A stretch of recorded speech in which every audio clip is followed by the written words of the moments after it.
লাগবে না, আমার বাংলাদেশের মাথাগুলো লাগছে, স্বাধীনতা সার্বভৌমত্বের মাথাগুলো লাগছে।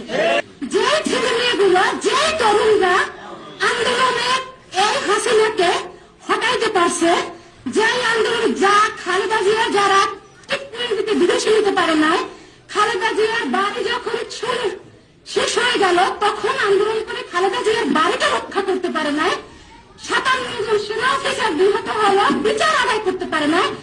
এই তরুণগুলো কিন্তু সেই একটা রাস্তা খুলে দিছে। সেই রাস্তা যখন খুলে দিল, আমাদের প্রবীণদের কাজ ছিল ওই তরুণদেরকে কাছে এনে ওদেরকে হাতে কলমে আমাদের রাজনীতি শিখানো। আমরা হাতে কলমে রাজনীতি শিখাতাম, আমরা কূটনৈতিক সম্পর্ক কিভাবে করবো শিখাতাম, আমরা কালচারাল লড়াইটা কিভাবে করবো শিখাতাম, ভারতের আধিপত্য কিভাবে থাকবে শিখাতাম।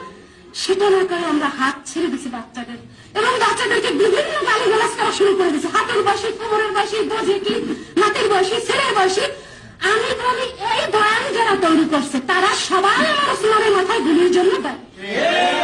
শুধু ভারতের উপর একা হবে না, এই ভারতের মধ্যে যারা আমরা আছি তারা কার? আমরা বাংলাদেশে না, আমরা কি ভারতের নাগরিক? এই খালি ক্ষমতা লাগবে, টাকা লাগবে,